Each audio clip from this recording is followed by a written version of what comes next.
6, 5, 4, 3, 2, 1.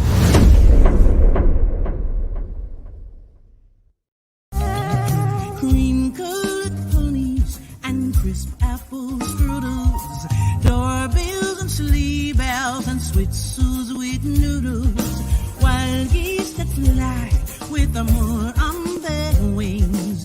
These are a few of my favorite things.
Good evening, everyone, and welcome to The Truth Behind the Truth. Guys, we are so excited to have you joining us tonight. It's going to be a wonderful night tonight on our show.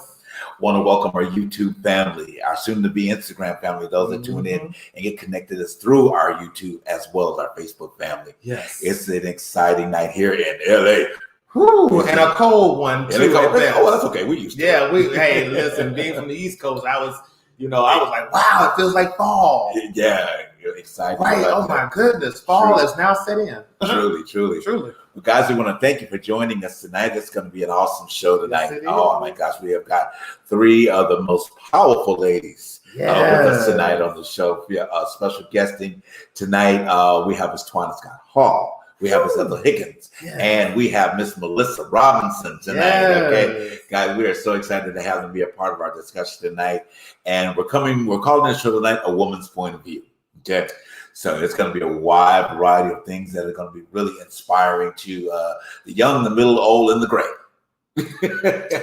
as we call it. Yes. But guys, we want to remind you definitely to go to the Truth Behind the Truth page, scroll down, get your t-shirt. Yeah. We need those t-shirts to come in, guys. And Christmas is coming around the corner, people. So a great gift, okay? Definitely a great gift. Yes. Again, we want to welcome everybody. Our YouTube family, please make sure that you are subscribing to the YouTube channel, sharing it with your friends, telling everybody about Truth Behind the Truth. Yeah. You guys are doing so well, helping us grow, and we're doing so well. Want you again welcome our UK viewers as well. Yes. Thank you for tuning into us as well. Going to be an exciting night. Yes, I'm it is. really excited. All right, without further ado. One more thing. Okay. Put on your damn mask. Oh, yes, that's right. Thank you. Put on your damn mask, people. COVID is still here. Mask. I mean, I'm really, because here in the U.S., we are just like, it's rising. I mean, tell you, and it's rising. It's getting out of control. Yes, it is. This is too much. This is way too much. We should be doing better, this America. We really should be. Yeah, but we'll get into that tonight. We'll get into that as well. Yes. All right. Without further ado, we're going to bring these three wonderful ladies to the show tonight. We're so excited to have them. And we thank them for taking their time out of their busy schedules and lives to have this conversation with us tonight. And also keep it in mind, guys, we're still in the middle of our actor symposium. We have about 4 more of our wonderful actors that will be getting their interviews in. And we're going to do that big Zoom sometime in December, with that as well. But as the actors go, when they have to be on set, they have to be on set. So we have to make some adjustments for them as they're taking time out to be with us. But our actor Omar Madden will be with us on the show next week. And we have also actor Heather Place coming up as well.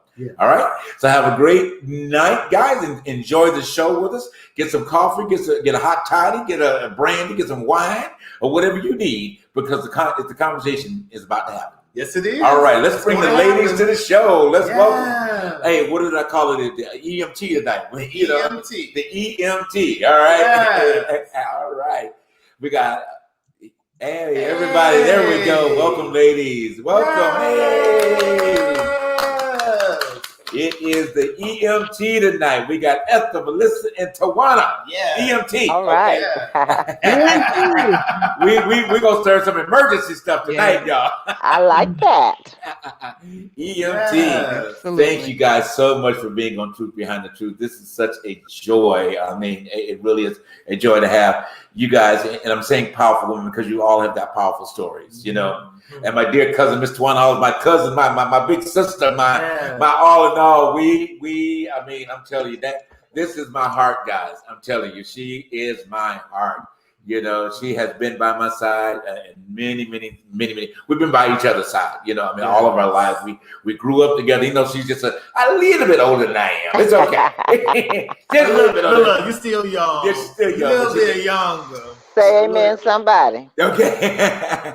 But a little young edge. Amen. That is my cuz. That is my cuz. Miss Ethel. Oh my God. My Ethel is like my Yes, my, sir. She's like my twin. She's my twin sister. How are you? Yeah, I'm good. She's my twin sister. Okay, because like we're exactly the same age. Our birthdays are what 2 days apart. You know, Oh, wow. so That's right. yeah. That's my twin sister. Yeah, I just came out a little early. That's all it was. We shared the heavenly womb. We came down at the same time. Okay, Amen. Miss Melissa. Now I want to say this. Okay, go ahead. Melissa, now we got some history. Yes. We got history, but it's kind of weird though. not weird, Yeah. and but it's family. Yes. Melissa does not live too far from my mom. Yeah. We live all in the same community, and I went to school with two of her daughters. Wow. Smart women. Wow. Smart women. Wow. So I have to Thank say, you Melissa very has much. always been around. Yes. Always been that Yes. queen. So Yes. Melissa, thank you. I took my hat because she did this. You know what? Let me tell you, Thank you. y'all are all an inspiration to me because y'all really set the standard for what womanhood looks like. Yes. When you hold yourself up with grace Yes. and just pride, and it shows in all three auras. Yes. That's why Yes. it was so. That's why y'all are here. Yes. Because we need to hear from Yes. y'all because y'all are what represents great women. Yes. So Yes. here we go. Let's get it Absolutely. started. You know, and to our listening audience, our Yes. viewing audience, we want to say that these three women have been the inspirational support behind Truth Behind Truth Yes, since yeah, we started. Yes. You know what I'm saying? Mm. Faithfully being there with us, faithfully supporting us, faithfully Yes. putting the word out there behind us. So, you know, as they said in about the election, that it was black women Amen. that put Joe Biden in the White House. I'm gonna say it was these black women that put truth behind the truth in the All place right. where it's been. Okay, so we, Praise you know, God. hey, and it's amazing how humbly that we were all be able to pull this together for this time frame, you know, because you guys have seen us grow. You have seen this show grow, you know, and I want to put it out there in the universe that when we get to Sony Studios out here in LA, guess who's gonna be on the show in Sony Studios? These three women, y'all. Okay, Amen. so they're gonna be out here with us, all right? Yes. You know, from time to time. But I humbly give you kisses Claim and thank that. you for all you guys support. You know, I mean, really, it really means a lot. It definitely means a lot. All right, let's All right. get into So it. let's go. So what we're gonna do first, I'm gonna let you guys, you know, kind of tell a little bit about just yourselves, what you do. I mean, in terms of career-wise, and then we'll go from there, and then we'll dig into some conversations. Okay. So we say EMT. So we're gonna start with the EMT. We'll start with you, Lady E. Lady. Oh, okay. Well, first of all, thank you for letting me come on the show. I really have been looking forward to Yes. this. To get up Yes. here, you know. But you know, I'm trying to get used to this whole new world we're living in right now because it's Yes. different. But you know, I am back up here in Connecticut. You know, Yes. my other home is Atlanta, Georgia, Yes. where of course, JB, you and I met over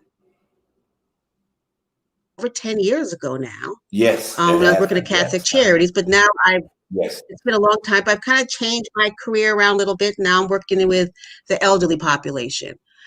And it's Okay. very challenging because I'm a director in a nursing home and I work with COVID patients all day long. Wow. So Okay. it's a good thing. I miss my Georgia family, but I came back home to help care for my mom, Yes. who was 98 and had dementia. She finally passed. It's been a Okay. year. Yes. But she was my role model to make me want to go ahead and flip Right. a little bit and work with this population because it's growing. And the reality is we Yes. need, I need to work with families of color who don't have the resources. Yes. So I Gotcha. started going Gotcha. in that direction with my career now. Wow. Gotcha. Wow. Wow. Wow. Beautiful. Beautiful. All right, Miss Melissa. Well, hi, I'm Melissa Robinson, and I live in Prattville, Alabama. I work at Alpha Insurance in Montgomery, Alabama, and I've been there for 15 years. I'm an Yes. instructional designer and trainer. And I am very, very humbled and very, very proud to be here with you. It's an amazing feeling to be a part of what you guys have going on, the movement. And I am very, very humbled. And thank you for inviting me.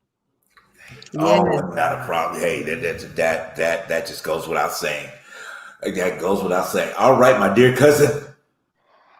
I am. I'm just feeling good about being in the same space and on the planet at the same time that you all are. Ladies, I bow my head to you. I thank God for your sisterhood. Even before we get a chance to really know each other, I thank God that our spirits are connecting right now in the planet. I thank God for the brothers too, but y'all know what I mean. Yes, exactly. But yes, my name is Twana Hall Scott, and I am right now at a season in my life where I am ministering to my home.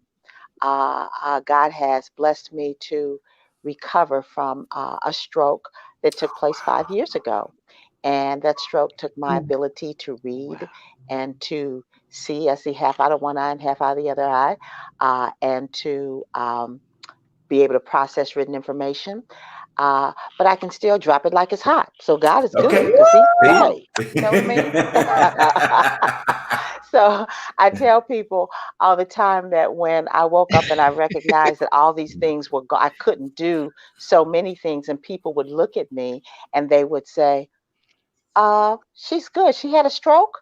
Right. Yet what they did not know is that I couldn't read.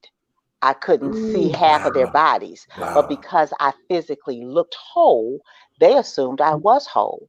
So that's when the Lord led me to believe your season and your ministry on this earth and the time that I choose to leave you here is to look at people past what you physically see and recognize that most people are walking around and they're very broken, but they look whole, but they're broken and wounded. Yes. And so you need to be a part of that restoral process. So the first place I start, of course, is my home and my husband, that man God gave me. Okay. And his mother is 93 and she lives with us. So I start with them each morning. No, I start with myself each morning, me and God, because I got to get me straight first. Okay. And then them, and then going out to the world. So I'm excited about being here. Oh wow! I mean, it is such. Yeah, it is such a blessing to have. I mean, and seeing my cousin, rise from I'm gonna say rise from the ashes of going through that stroke to coming back to, basically full circle, in her life. It's been such a huge blessing to see that. You know what I mean? At the end of the day, it really has. So, hey, blessings, and continue. Yes. Tell us about the book that you're working on too, real quick. Yes, the book is. I have to laugh you all because are you all familiar with is it the fish Dory? You know the fish that's in the ocean. Just keep swimming. Just keep swimming. Just keep swimming. Well, I say that so you can understand. If you ask me a question and I look blank about the face for a minute, I say think of Dory, because Dory in the cartoon is trying to figure out where she lives or who she is. She doesn't necessarily know who she is. And so my grandchildren, where she's going, yes, my grandchildren, as I was recovering from the stroke, we went to the movie and I was with them. And as they were watching it, they said, "Oh, Mama, okay, Dory figured out where she was going and who she is. So maybe the same way the fish figured it out, you can figure it out too. Wow. And so I had to laugh. So Wow. when you asked me that question about tell us about your book, I'm like, oh, what book? I'm like, oh yes, Okay. I did write a book. But I have written a manuscript. It's not a book yet. It's a manuscript. Yeah, it's a manuscript, and the manuscript is called "The Diary of a Stroked Up Sister Girl," and it Wow. is a conversation between me, my flesh, me, the sister girl, and me, the Holy Spirit in me. And the three of them having conversations with each other and wrestling about being vertical in a vertical relationship with Jesus Christ Yes. versus being horizontal in our Yes. flesh and like, let me tell this so and so, so and so. Okay. And so most of the time we are vacillating between being in our flesh and saying what we actually really feel Yes. and being vertical and doing what the Lord wants us to do. Yes. And so the stroke had me in this constant place of thinking and feeling in my flesh, but Okay. yet hearing the Holy Spirit of don't curse him out, Oh wow. pray for him, you know, Okay. or no, don't say that to so and so. Do this. This is the right thing, and be like, I don't want to do that. Right. Be crazy. So that's why it's called the story of a stroked up. I'm sorry, stroked out sister girl. So I'm Wow. probably I'm looking for publishers right now, Okay. and that is a work in and of itself. So that's where it is. I'm not quite there yet. It's not ready for release, but when it comes Okay. out, please go buy it. Okay. Well, we'll definitely be on the show again talking Yeah. about that anyway at that point. So yeah, in great detail when it comes out. So that's I'm excited about hearing it anyway as in detail. You know, when it does come out. Well, great. Now, guys, we know who we have with us tonight. Some powerful women. Okay, well, that's it from the beginning. All right, let's go ahead and just talk about the current events. Yeah. Okay. What do you guys feel about? Okay, let me tell you what do you guys feel about the election process that we've gone through, and who are now President Biden and our Vice President Kamala Harris? I'm not saying President elect. I'm not saying Vice President elect because they're in office. Okay. And it's not what they want to pronounce it, Kamala. Kamala. It's Kamala. Okay. I wish they would get that together. I'm just hoping. Exactly. Get it But anyways, go ahead and chime in. Whoever wants to. Well, I'll start by saying, as elated and excited I am Okay. exhausted. Yes. I am very exhausted of the whole process. And I'm extremely happy. But as I've been telling people I know, we're at the first step. There's a whole lot of stuff that still needs to be taken care of. And this was the first step. But the poison that has gone through that house, that's currently the House, I'm praying for Biden. Okay. And both of them, because they still have a lot of challenges ahead of them. A lot. Exactly. Exactly. What about you, Melissa? It's sad to me to have watched our country go from being the powerhouse of a country that we are under this administration for people to look at America in a different light, and then he doesn't want to let go and accept the fact that this is no longer your job. Somebody else is coming behind you. And it scares me even more with the people who actually supported him that I thought were really close to me, that I found out. Wow. But I guess I could look at it as a blessing because it opened the door for them to stand out front for me to see that part of them. Yes. And that is going to be one of the bigger parts of us as Black people. That healing has got to happen because now we see you. He opened the door for us to see you. And yes, I pray for our president and vice president that are coming into office because they're going to have to deal with the backlash of how people feel now, Right. and they're not ashamed of how they feel because he Exactly. opened that door. I'm Yes. thankful that he opened the door, Right. you know. So true. Go ahead, But Twan. I'm going to pray for this Oh, whole country because we're going to need it. Yes, we are. Gotcha. We definitely need it. Absolutely. Go ahead, Yes. Twan. Yeah, I have so many mixed feelings and emotions. Yet they start with prayer. Um, I think that our country is in a place where we have we are experiencing what is really a spiritual pandemic, Uh-huh. and you know, a pandemic is about the sickness, disease everywhere. It's just everywhere. Right. And we're at a place where we have seen this stuff everywhere.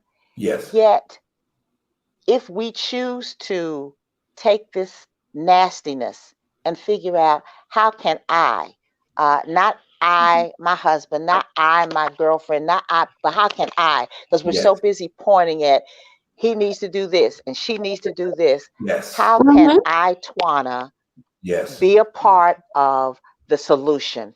Not Yes. I, Twana, the Democrat, not I, Twana, the Republican, not I, Twana, the Independent. Yes. How can I, God's baby, be a part of the solution? Yes. And recognize that the solution isn't just doing what needs to be done as it relates to in Washington, D.C., Yes. but it starts on a very local level. Yes. Our school boards have elections. Yes. Not have elections. Well, actually, internally they do, but they have elections. Our school board has elections. We have local elections, and most of the time we get so caught up in the national and not recognize before it gets So up there, true. it starts down here. So it really did help to shift my paradigm about, okay, you can do so much as relates to DC, but look at your front yard. Look at what's Yes. going on here. Yes. So I'm encouraging all of us, starting with myself, like look immediately at what is in front and what can you do there, you know, to Right. make a difference or to make a change. Well, you know, the first thing I said when, you know, when when they were announced, and of course the celebration for that had happened, I said, you know, I was telling everybody, I think it was at work, and I was telling everybody, it's up to us to help them, you know, bring about what this change needs to be, you know, to be decided. Because if we're going to expect, you know, Kamala and Joe Biden to make a change, it'll never happen. You know, it's taking the unit of people in doing the groundwork, as you said, Twan, to make this thing happen. I mean, we've got to have this conversation, you know, with 101. We've got to talk to our neighbors. We got to talk to, you know, the people in the grocery store, and, you know, and the children that are on the teenagers. Go ahead. And that is one of the things that Stacey Abrams, oh God bless Stacey Abrams, because I remember when she was running against Kemp, I kept saying, girl, come on, God, let her be our new governor. But when she didn't win, she didn't just mope and cry. She said, you know what? Right. I see something that needs to be done, voter suppression. Right. I got to get my people engaged and my community engaged. Right. And she went out and made it happen. She did. And that's one of the things I always tell people. Voting for a president is not the end all, the mean all, the end all. Right. You have to stay engaged. And I wish be all the end all. Oh, yeah. Right. I wish that Americans, especially working class Americans, I don't care a party, race, religion, we're all trying to survive and to thrive. And we should all, as a people, should be working towards that goal. But I think at the end of the day, I don't know if it's just my generation or, you know, there might be some people who have, you know, lost sight of how politics play a part in our lives. But we lose the sight of staying engaged in our communities and our civic duties and our local and federal elections, putting these congressmen and senators to task. Right. Just like you would go into a store and tell somebody, I'm going to get you fired because your customer service sucked. It should be the same thing with your mayors, with your judges, with your sheriffs, with your senators, with your congressmen, not only with your presidents. But we got to have that mindset for us to be thriving out here. And I think that's what's missing. There's too much individualism going on. Well, that's the key factor right there. Yes. Key factor. Yes. You know, it goes back to, you know, one of the things I'll bring in this quick point, which I love about our show, is that when people don't know who they are, you see, they get in a position where they start.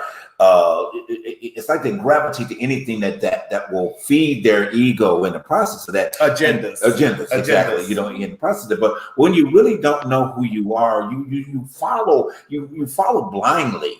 You know what I mean, into situations, and not to cast, you know, so much stones at the I refuse to say the current person that is proclaimed to be the president. Okay, because I've never called him the president first in 4 years, but we've always said the orange Kool-Aid. They drunk of this orange Kool-Aid, and they seemingly just they're mindless. You know, their behaviors are mindless. And I've just never seen a group of people so mindless. You know, you accept everything. And it's to the point where they believe a lie rather than believe the truth. You know, which is so bad. So when you're in that position, when you don't know who you are subject to fall into those type of positions. You know what I mean? You run after that because you're trying to find yourself. And these people think that they found themselves in this man that has no self-worth of his own self. You know what I mean? So it's like, I think you can probably remember this, how our pastor said at one time, you're putting all of these fleshy things together, but you're creating a Frankenstein monster. You know what I'm saying? And a monster that is just dwelling off of fleshly ideas. And you have to keep laying flesh on it in order for it to survive. You know what I mean? But you had a point. Good. I want to ask all three of y'all, are y'all kind of disappointed in the misogyny within the Black community as a whole with this president, I noticed during the election that it's just, I don't know what it is, and y'all can, you know, correct me, but there's an agenda that was pushed during the election within the Black community, with the Black men, you know, having this, and they voted more for Trump this go round. Right. I think it was 18%. Right. How did y'all feel about this? Because there was an agenda that was pushed that, you know, he was trying to get more of the Black men to vote because he said forget about the Black women. Right. Did y'all hear more of that going around, or it's just me? Whoever wants to start first. Well, you know what? Go ahead. Well, I didn't hear as much as that. I think that, and I want to just back up a little bit. You know, JB, you're talking about how, you know, drinking the Kool-Aid. You know, they've always been drinking this Kool-Aid. They were just drinking it in their house. Yeah, okay. And then when he was drinking Kool-Aid, they're like, you know what? I can take my Kool-Aid outside the house. Wow. But I also, you know, so, you know, I kind of look at it that way because, you know, I like what Tawana, I really like what you said, because,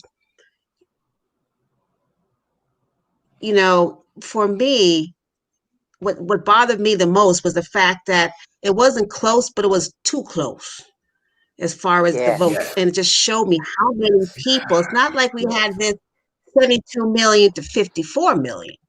We had 72 million to like 71 or 70. And what my first thing is that it shows me how much angry people and hatred is out here that he got that many in the beginning. So when we talk about, for me, it has to go back to, they've always been here. They just rose up like a tsunami. And it really has to do with conversations. And we're going to have to figure out how to start these conversations, because I always will believe that love will always take care of hate. But we have generations and decades of hate behind us. So one of the things that Connecticut, they've done, the towns are starting to do, is they're passing in towns, they've actually did voting, or some of the towns have passed that racism is now considered a public health issue.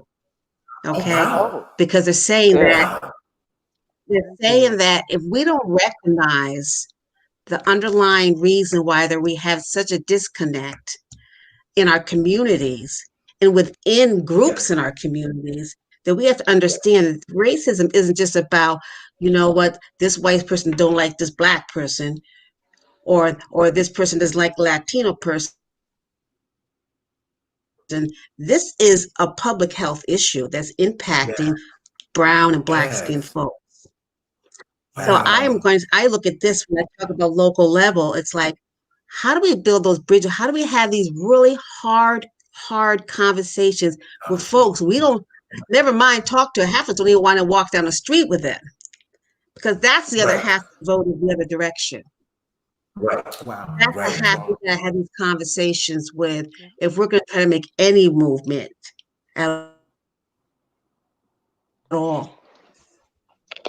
I would. Go ahead, Twana. I totally agree with everything that you said. I think one of the things that really has hit home for me, again, is that people want to think Republican Party, but if you woke up, after the election when we really realized the results were in, and it was almost like once you recognized who won, there was a time or a season where there was some civility between Democrats and Republicans. Right. And okay, they won. Oh, okay, they won. But this time around, you saw the hatred and the demonic spirit that just rose up. Yeah. And so to me, it is even those people that say they are Republican, and it's cool if you're Republican, but in this particular election, it was not about Democrat or Republican. It was about straight out of the pit of hell evil. Yeah. Okay. Who aligned themselves with the Republican Party because the Republican Party made room and made it okay. Yes. But when you really came down to it, if you look behind, and you really didn't have to look behind the curtain, that man told you who he was the entire time. Yes. And he would switch it depending on who he was speaking to. Right. He would switch his message, but he told you who he was the entire time. Okay, and if you really listened, it's like, that's evil. That is pure evil. That's straight out of the pit of hell evil. So people at this point in time that are still aligning themselves with the spirit that he moved forward with, that ain't Republican. That's evil. Right. Gotcha. It's evil. I don't have issues with Democrat, Republican, Independent, because I think all of them in the true state in its textbook definition can bring something to the table. Right. But where we are right about here, that's evil, baby, straight out the pit. Yes. You got that last bureaucracy reserve. Exactly. I know, right? Melissa, go ahead and get your point in real quick. We're going to go to a commercial right after that. But go ahead, Melissa. The thing about the racism that has been since this country was established, Black people have never been individuals. We have been an ethnicity, and we've always been treated that way. So to get rid of that is going to be a hard thing, because we've never been seen as individuals. And because this man promoted the fact that colors are not important to him. Period. We are not important to him. We didn't do anything for him. Right. So it kept in line with how this country was established. We were 3/5 of a person from jump. Right. Some people never got away from that. And it was pressed on us because that's all we knew. We had to accept what they gave us. Right. So the conversations, like they said, those conversations have got to happen. And they're hard conversations, but they have to happen. Yes. You're so right. Got you. So when we come back and break, we're going to pick it up from the point of where do you guys feel that how can we start with these conversations and and within the community, and how we can spread it out from there. Well, we'll be right back, guys, after this quick commercial break. Cream-colored ponies and crisp apple strudels, doorbells and sleigh bells and sweet sweet noodles.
the moon on their wings. These are a few of my favorite things.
Hello and welcome back, guys. Thank you for tuning in to Truth Behind the Truth. Yes. It's been a great night so far. Oh, yes. Want to remind everybody, as you guys have seen doing the commercial, our wonderful sister and friend of the show, Miss Chandra Corelli, has come out with her Christmas CD.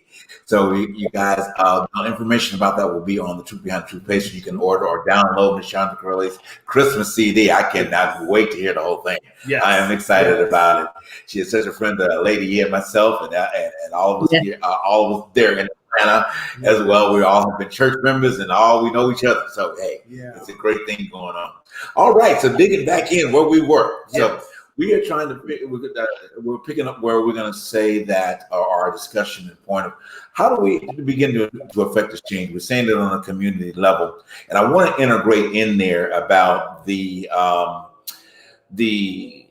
area of what we talked about, which kind of ranges in the police brutality, but it also starts on the local level about addressing that issue and the system. That's a part of that as well. So we're going to mix that in there. So if you guys want to throw that around, we'll kind of make it, because I think that it all has to be integrated together in order to be able to make a change happen. Yeah. So you want to start?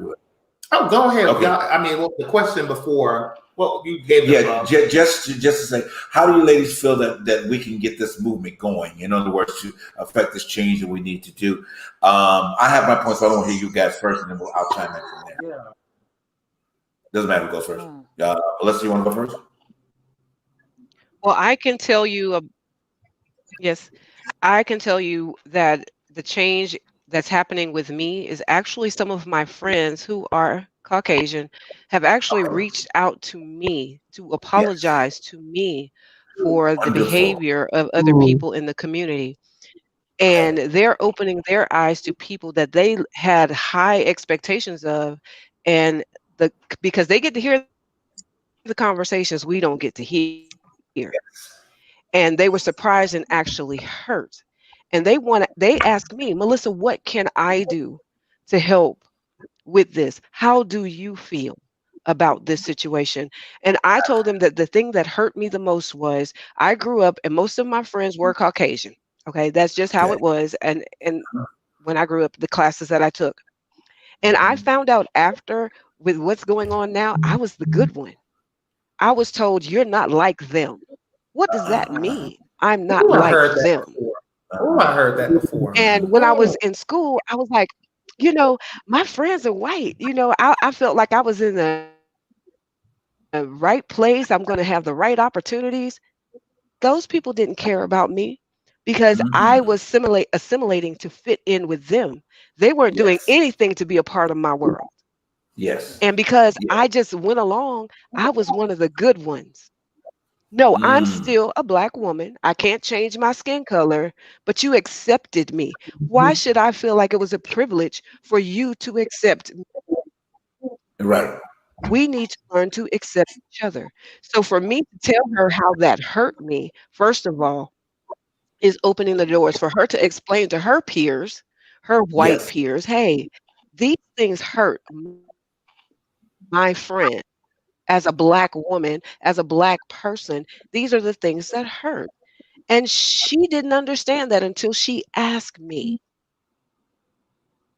And we have to be open to answer the questions when they ask, those that are brave enough and humble enough to ask.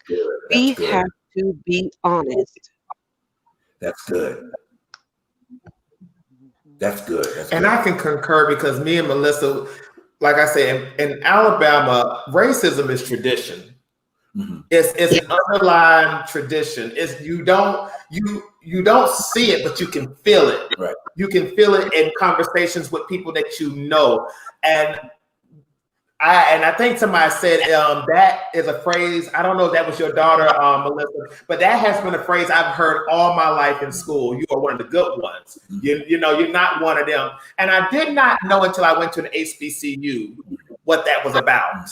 That was like, what? I didn't understand. And just when I went to Alabama State and they were breaking it down to me, what that was about, it was like, I never thought of it like that. And I tell my nieces and nephews that are going to school, really, it's great that you play sports. And let me tell you something. I think that's the thing in Alabama. If you're black and you're male or you're female, sports is the key to get out of your whatever situation that you might be in. Right. But you hear that lingo when you're good at something of that nature, and what don't really falls into the scenario is the fact that they are singling you out because you're that tokenism. That's what I want to say. You're the token. You're the token. You are the token for what they want you to be and what they see that they rather see in you. You know what I'm trying to say. You know what I'm trying to say. It's just that's the scenario in Alabama that I had to get away from and had to really cleanse myself of when I left. Right. But go on ahead. I'm sorry. Which one? Dallin brings up an interesting point when he said that they said to him because he played sports, he was the token. I think one of the things that recently made that real clear is Colin Kaepernick. Is that how you pronounce his name? Yes. In that as soon as he took a knee and made it symbolic of look at Black lives, look at how they matter, look at what's going on in this country. So many people within the quote unquote white infrastructure kicked him to the curb and said no. And only recently, one of the coaches came out and said, you know what?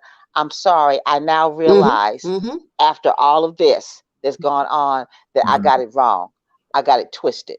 And so I think it's symbolic of the NFL. He's lost a lot of money, and I don't know whether he'll ever, be able to get it back. But I think it's symbolic of we have to recognize that when we are in a position to say something, such as my sister just said, that if you're in that position to speak truth to power, do it. Exactly. Let the Lord lead you and do it. Say what needs to be said, do what needs to be done so that a change can come, because it's not going to come until those that are in the infrastructure make a decision to say, you know what, I need to be a part of the change. Right. And in many situations, they are leaning on us or eating dinner with us, or their kids go to school with our kids or our grandkids. And we need to look for those opportunities to speak truth to power, or perceived power is probably what I should say instead. There was something else, but it's gone. It'll be back. Go ahead, Ethel. For me, this is a loaded question. We ain't got the time for me to dive all into it. But I think that these conversations are hard to have, and they're supposed to be hard. They're supposed to be hard. If they're easy, then we're not getting at the meat of what we need to get to. Yeah. I remember when I was working at an organization, I was the chair of their national racial equality and diversity initiative, where I worked out of Washington for, back and forth with my colleagues. And it was about having the conversation of race in nonprofits and how challenging it was because people don't want to talk about it.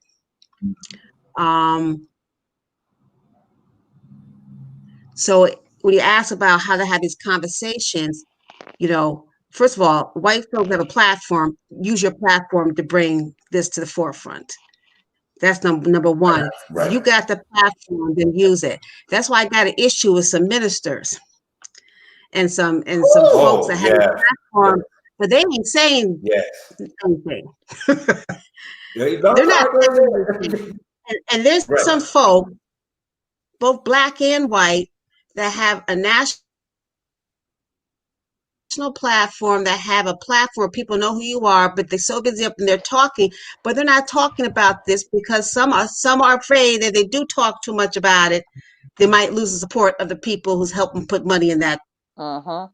That's it. Little pain. Exactly. Okay. So I think that, you know, we're going to talk about these conversations. You got to be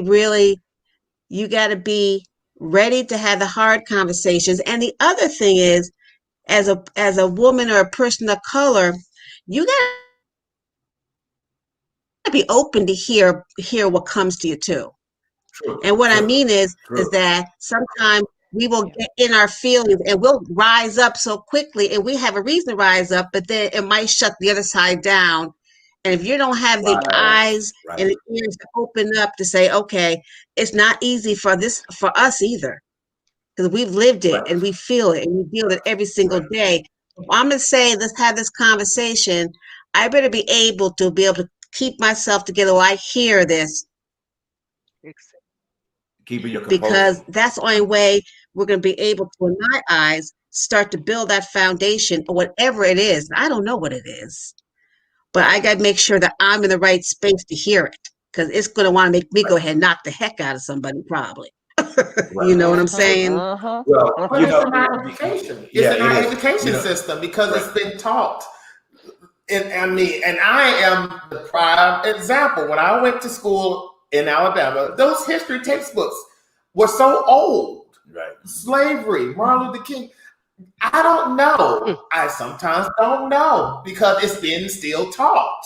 And it's not being taught the right way. I think that's why it is so important that we need more Black educators and teachers. But go ahead. I'm sorry. What I was going to say is that there are two things that we could start with, which is truth and love. Truth and love. Okay. That is the key element, I believe, that where the stars of conversation, because if we open the door for truth, love is going to have to follow. And we have to be the example of that love that we're expected to get back from the opposing side in the midst of the conversation.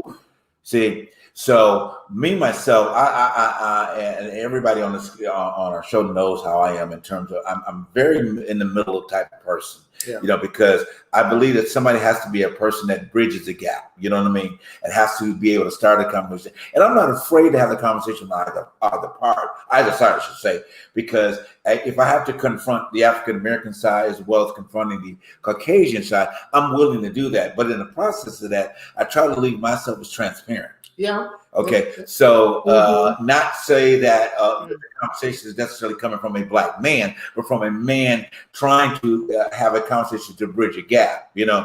So what I find is that, I mean, just a prime example of a conversation I had with a couple of, it was back in Atlanta, and I almost say two of my friends, well, gym friends, okay? People you talk to at the gym or whatever.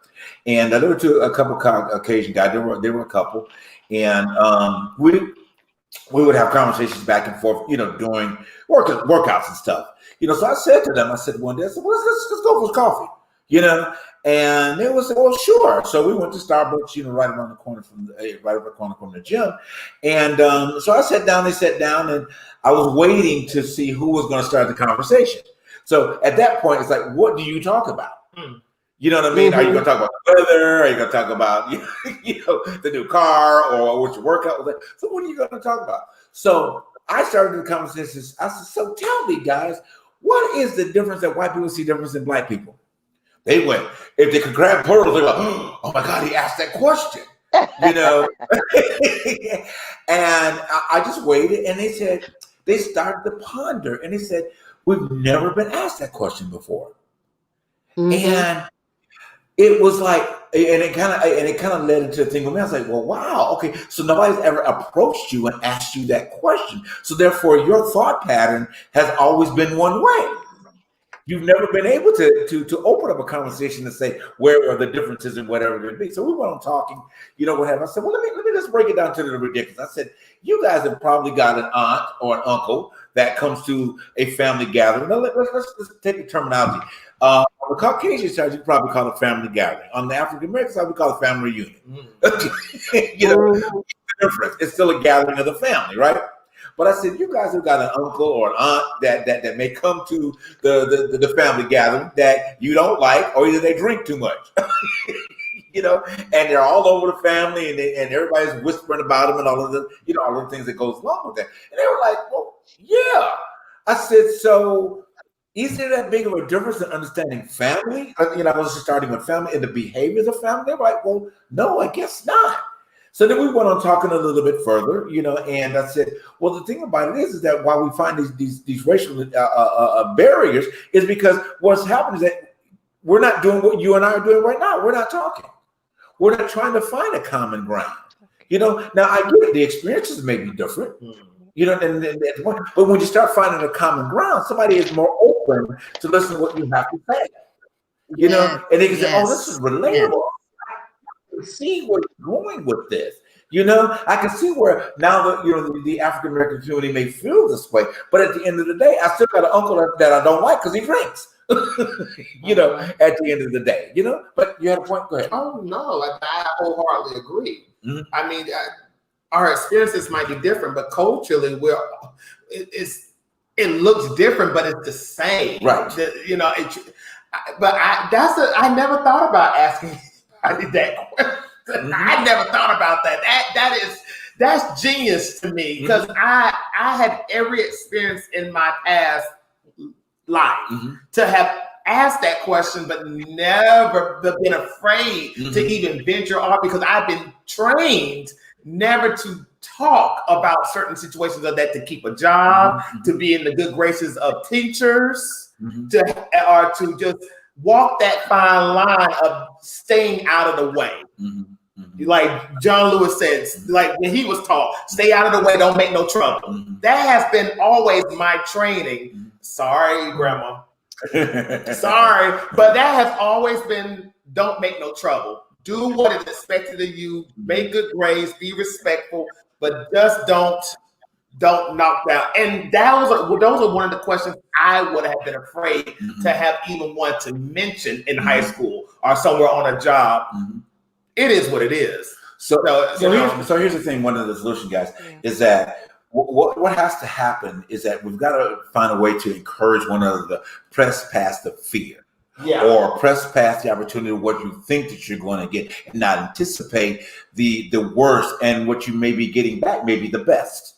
At the end of the day. And once that conversation is started, then it will lead to further conversations that need to be had. There was a point that we brought out on the show a little while ago. Can you find it? You have your phone? You don't have your phone handy. But there was this caption that I keep bringing up after every show that I get these emails that it says a message from God. You remember that email that I got? But what he basically said in that is an email. I was like, I get these emails all the time, right? But this one particular day, Dylan and I were having a conversation about challenges in life, okay, and what challenges you in life, okay. So what it said in that is that when you find yourself being approached by someone or something, situation, and it's erupting a strange feeling in you, it is something about that person that's in them that's igniting the thing that's wrong with you. So in other words, you go into it and it's like, well, why don't I like this person? What is it about? So the point is here is that, are we really going into this saying that we are looking for racial equality, or do we have an audit against this person we're having a conversation about? And because we're faced, whomever it is it that if I'm trying to explain it right, is that their disposition is what challenges us. Wow. See what I'm saying? Is it really that disposition? And what I'm saying is that we're trying to get past the idea of what we're seeing. Because what we're seeing is not really the true essence of that person. Because if you extract all of the things away, and like we presented on the previous show, you put all of us in a dark room and start having a conversation, you don't know who's having the conversation at the end of the day. Go ahead. You got a point, Juan? I'm processing what you're saying, and I guess while I hear what you're saying, the reality for I think most people is that it would be wonderful if we could get to the spear or the core of a person, which is their spirit. Right. But 99 and 9/10% of the time, we can't have those conversations because it's so much drama and trauma that has been packaged around them in their spirits, their life, their lifestyle, that before you can even get that deep, you're immediately stopped by the racial barrier, the cultural barrier, the financial barrier. So and so makes so much money, and so he doesn't even deal, or she doesn't even deal with people that's in that are earning a space. And so I think that the enemy has just created so many layers to keep us from really getting to each other. Right. But it's good to aspire to that, and we should. But at the same time, yet we need to keep it 100 that, okay, aspire for that. But while you're aspiring, you're going to have to get through this, and this before you can see that person. Exactly. Did you have a point, Ethel? I think that's a good point. But I also think that, I'm thinking about who's coming up in the world now. And these, the millennial generation does not think like we think, I think that they are much more accepting and open, and they're really going to be the changers, because the reality is a lot of these hard-spirited folks probably aren't going to be around another 10 or 15 years, being honest. Honest with you. They're dying off.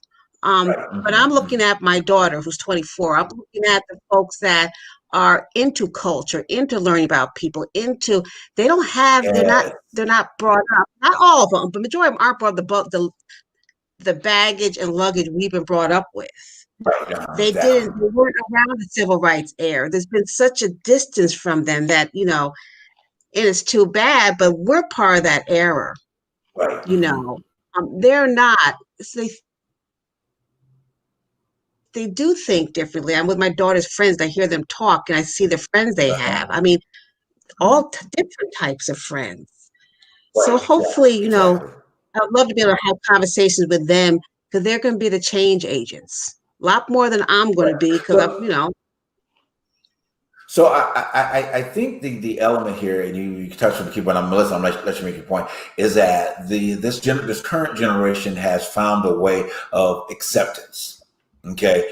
And when you go into a conversation or into a relationship with people, they accept people for who they are. And then they don't go in with the barriers and the baggage and all that, because they just seen it for what they're worth, and then they accept it and they mold themselves around it, and they build a culture around that, And I think this is the culture that is evolving based upon even the conversation we're trying to have to get the conversation started. They've already got it started. And I think that the mature generation needs to take a step back and probably look at what they're doing, and get past our preconceived judgments on how we think people should be based upon what they look like. Again, their religious procedures, their sexual orientation, all those are the lists that we come up with to create these barriers. You know what I'm saying? Can I say this out loud? No offense, Alabama State. You hear that? I'm just saying, Alabama State. You hear that? Go keep going. Because this coming from a black man now. Come on now, let's catch up. Go ahead, Melissa. Go ahead, Melissa. You were talking the difference in what they have what they have going on for them is the fact that they're being exposed through technology. They're being exposed to communities that they would never know anything about other than what they were taught. at home. Exactly. Yeah. They are Uh-huh. able to see people in their environment, see that people are more alike than they are different. They just have a Right. different outside. That Right. outside does not make my heart. And they Right. have the exposure because as a child, we only know what we're taught. Right. These children now have their Right. parents are at work, they're looking at the internet, they're on Facebook, they're on TikTok, they're on Instagram, and they're seeing Black people who are actually happy and actually smart and actually have good jobs. Yes. Well, that's not what mama was saying. Or that's not, no, Right. excuse me, I could say this. That's not what grandma was saying. That's not what papa said. My friends are brown.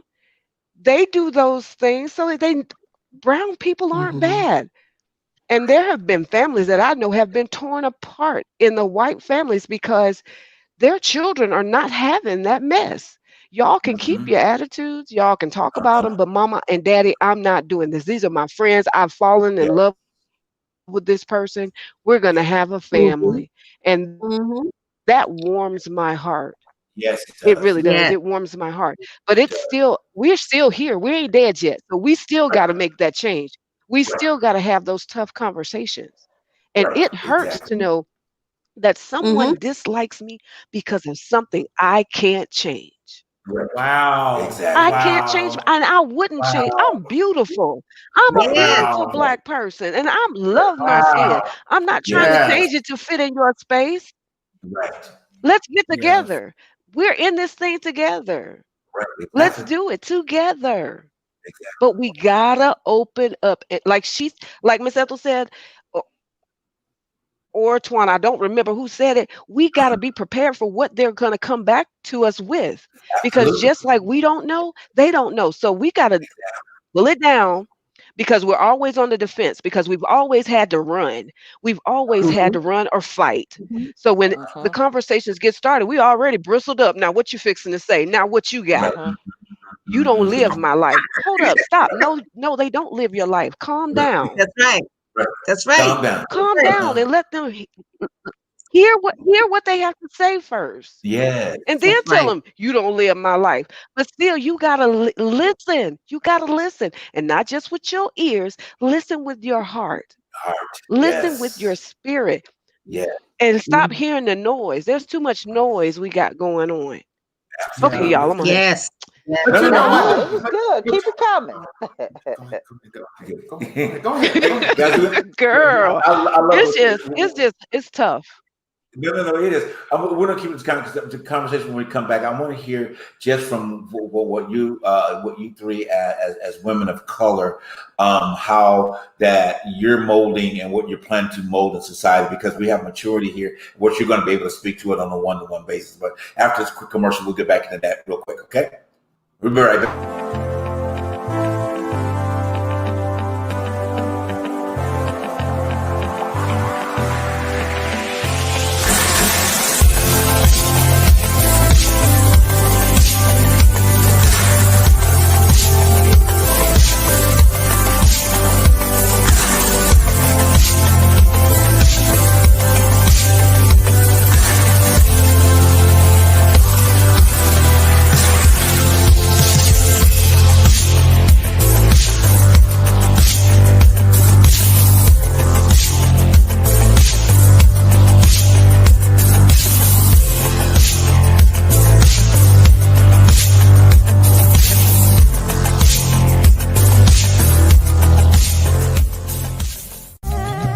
Cream colored ponies and crisp apple strudels, doorbells and sleigh bells and sweet sweet noodles, wild geese that fly with the moon on their wings. These are a few of my favorite things.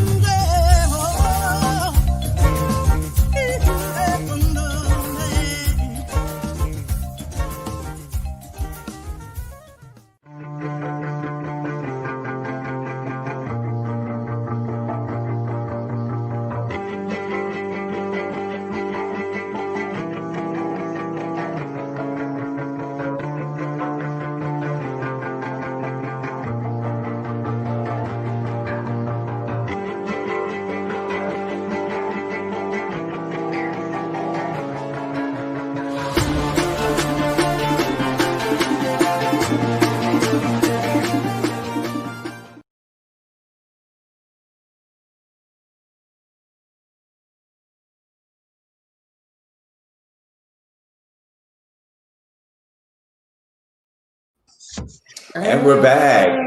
Hey. Thank you guys for tuning in to Truth Behind the Truth tonight. And we want to again say hello and welcome again to our YouTube family, our Facebook family, and our soon to green Instagram family. Guys, if you're just tuning in, definitely go back and start the show from the beginning once it's over. This conversation has been really, really powerful. Really powerful tonight, offering some solutions to the communities, not just the community, but the communities, and way to evolve to another place, because we want to get behind our new president and our new vice president to make some changes happen, in our country.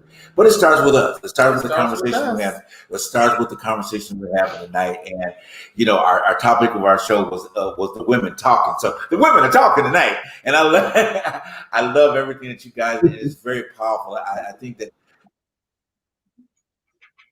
the group of our friends and family on this show tonight has just been so powerful, and I love everything that you guys have been saying.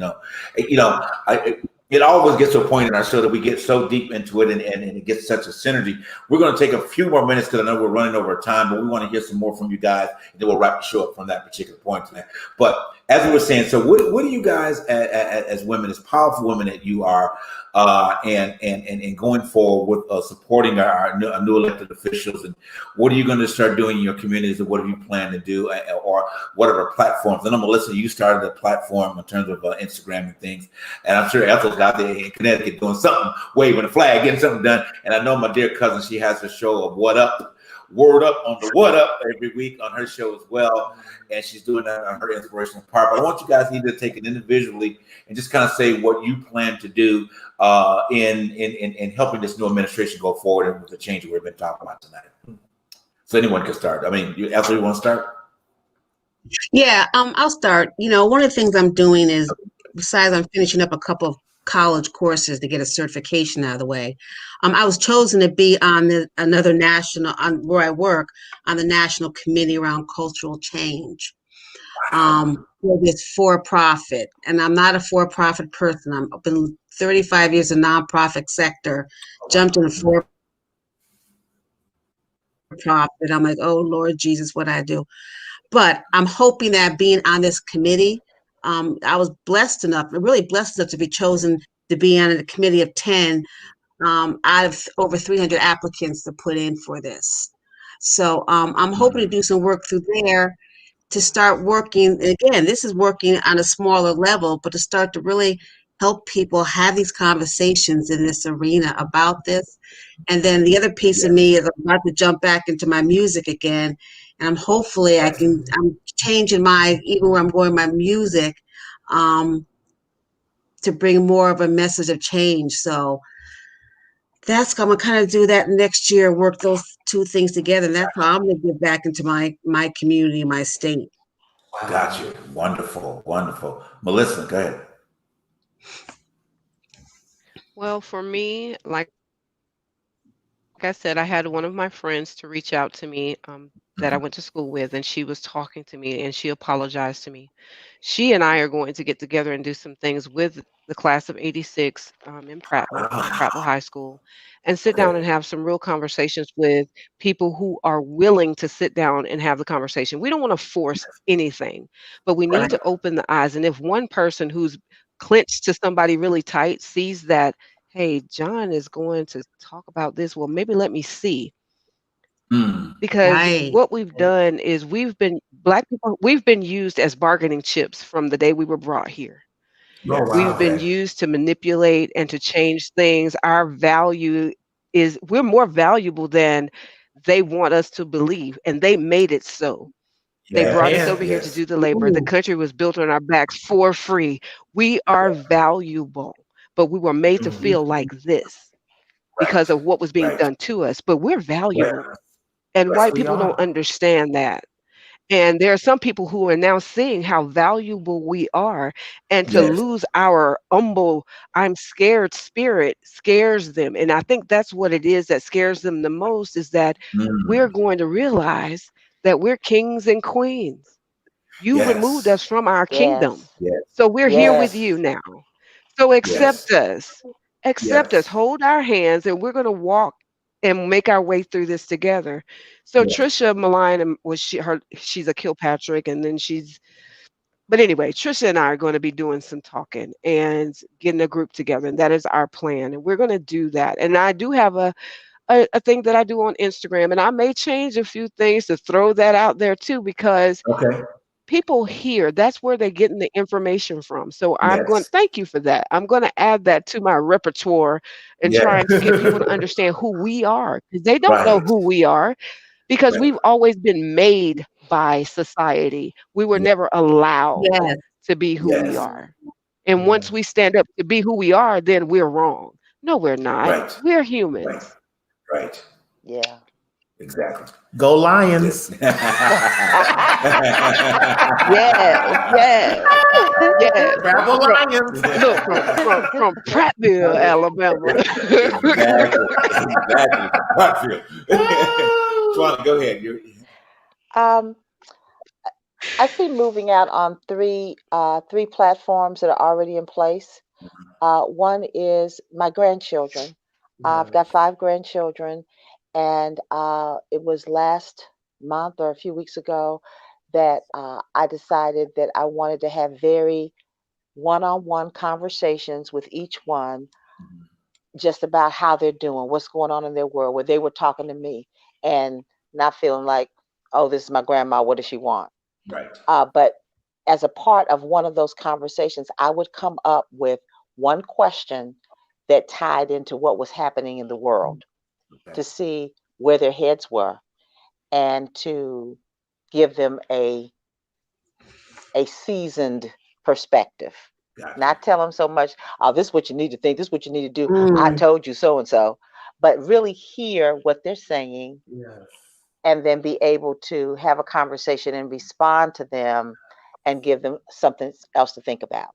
Yes. So Yeah. that would be the baseline of what I'm going to do. The second area would be I've got a Word Up weekly broadcast, Right. and that I'm going to make sure that each of those broadcasts, YouTube as well as Facebook, has something that speaks to healing and Okay. being who we were created to be, Yes. who our creator created us to be, Yes. and take them straight to the word on it. So, continue that. And then the last platform is the book that I've written, or the manuscript that I've written, soon to be a book, and make sure that I use that as another tool to get the word out there about who we are as a people. Yeah. People, period. People, not Exactly. black people, white people, red people, blue Right. people, who we are as people. Okay. Yes. And so use all of those as platforms, because God gives us all some form of a platform based on the talent that's in us. Yes. Hmm. Absolutely beautiful. Mhm. Wow. My God. I wish I could hug all of y'all right now. I'm telling you. Yes. All of this, we do a major group hug. But I also want to say this, Ethel, when you said that, I think when you were talking about the generational gap, well, I don't think it was a gap, but it's just the mindset of the new generation and how they are now crossing that bridge of understanding, people and cultures and sexualities. I was, and I said Alabama State. It wasn't a random. Well, let's just say it was random, but it's just the fact that some days back, and Ashley can vouch for me. We went to school at Alabama State. We were in a theater program, which is, to be honest with you, should be one of the most progressive programs on campus and forward thinking. One of our trans sisters, she had a little bit of a rant, and to be honest with you, we were all in this group together. So I saw what she was seeing. But she had, in the last 4 years, the worst, well, not in the last 4 years, but the 4 years that she went to college, she had the worst social experience of being a trans woman in transition. Okay. And us all being of the same generation, we did not understand where the hype was, where she couldn't be on the stage, where she couldn't be part of the sorority or fraternity of that theater department. But we heard it from the professors and everything that, she should not be a part because of her sexuality. But it dawned on me during her rant even in that time period, even though I was on the sidelines seeing what was going on, it made me wake up to the situation where even though there was a different group of people who did not understand her situation as a trans woman, we understood and we tried to make it work out, even though even though she was going through the worst periods of her life on that campus, we were trying to at least, accept her in the best way we knew possible, even though there were forces that were telling us, that's wrong, that's against the Bible. But it was one of those things that when she was saying, it's a generational thing that we're trying to accept and we're trying to move forward. There's still that other generation that still don't understand. But it just brought back that rant. And it made me go back into what she was telling me in that rant, that as a trans woman, I had a horrible experience because y'all put me through this, you put me through that. And I want to say that, for those who stand with me, keep standing with me. For those, stay away from me. But we are, as a generation, we're pushing forward. Okay. But that's why I wanted to go back and reiterate why I was saying Alabama State, because as HBCU, as a people, as a Black people, but as people, we should understand each other's differences. Okay, that's what I wanted to pinpoint. So that's why I was saying randomly Alabama State. Okay, but I wanted to just explain that because it was a moment. But when you were saying that, it was a moment where I reflected back in that time. But okay, I'm done. I'm done. But it's great to get to have this conversation. I think that we have press past some barriers. Hopefully that somebody has tonight, or all of the audience has taken a responsibility to take a step back and make steps toward changing, making a better society, and that's what we all want. That's all we want. A livable society. I will carefully say that probably collectively, all of us on the show particular night probably will not be on this side of the planet to be able to see it come into fruition. Yes. But we will be part of the great ancestors looking back, seeing it happen and its transformation. Because I think, Twana and I always talk about, in our private conversations, that how our ancestors now, but our family members are looking back at how proud they are, of what we've accomplished, where we are. Because, you take Twana and I 25 years ago, we would have never thought that we would be, this was out of space stuff. What'd you say? I'm sorry, this was out of space stuff. You didn't. Oh yeah. We would have never thought about that. Sitting around our tables, at Thanksgiving and all this type of stuff. We would never thought that we would have been in this cycle of media, being able to reach. Twana's father was a great preacher, in the AME church, but she has done more in her lifetime than he did in the whole time he was a minister. For the fact of the platform that she's been able to go to people she's been able to reach, so she's been in a place to do greater works, and still going to do greater works in terms of a lot of things. Melissa, your parents are ministers as well, and you've been in a place now to do greater works. Elfa, the same thing, coming from that, you're doing greater works, what I'm saying, than your mom's doing, but you're doing greater works than your mom in this aspect, and the list goes on. You know what I'm saying? If we want to sum it up with saying that if we're all doing the message of Christ, then we're all in place doing what he declared we were supposed to do. Greater works than these people do. Almost definitely. You know what I'm saying? So we're all doing greater works. Yes. And I'm so proud and blessed to see that you guys are doing that in a greater measure.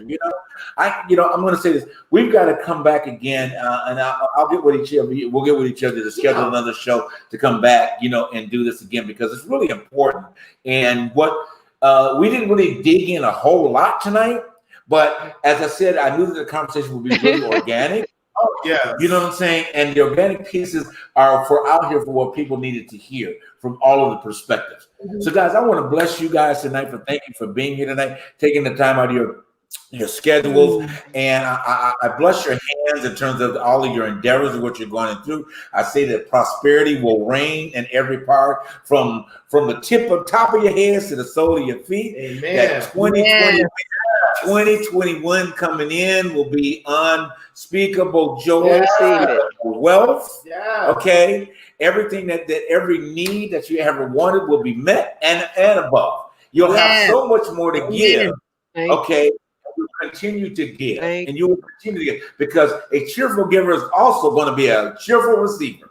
Okay? Yes. John, can I say, Yes, can I ask yes. if people would go to my YouTube channel, Twana Scott at YouTube, Twana Mhm. Hall Scott YouTube, and subscribe to my channel, please, Yes, and definitely. get the information.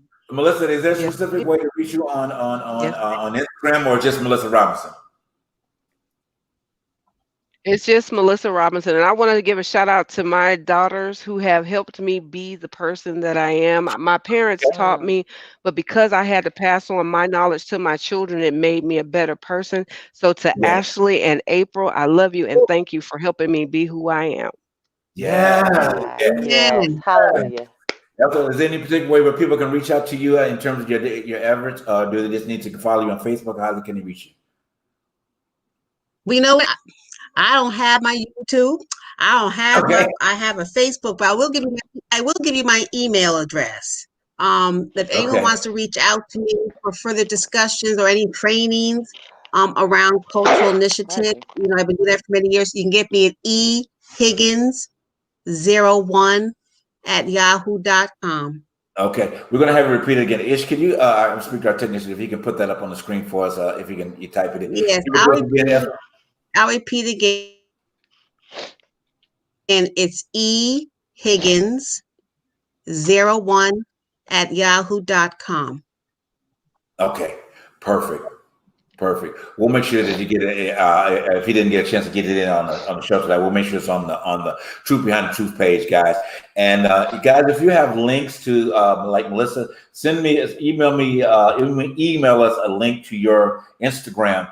Twana, make sure we get email links to the YouTube channel as well, and let's email it to us so we can make sure that there's places on the Truth Behind the Truth page people can go right there and get connected to you guys right off. Okay.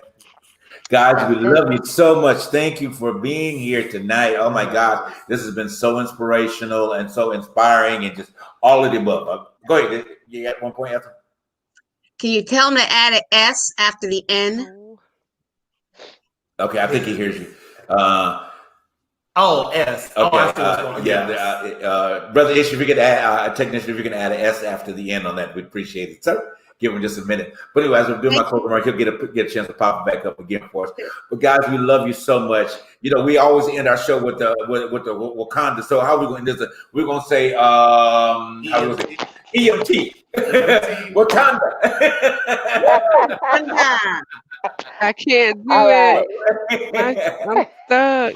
Guys, we love you, and we will be in touch. Love you. Thank you. Ladies, thank you.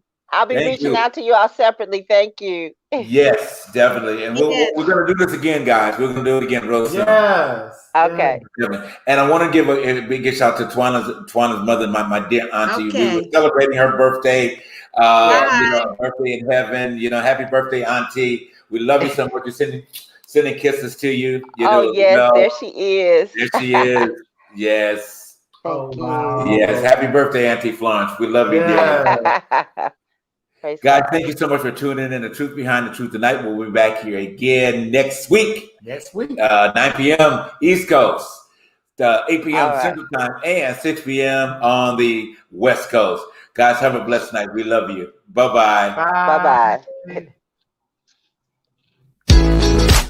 Bye.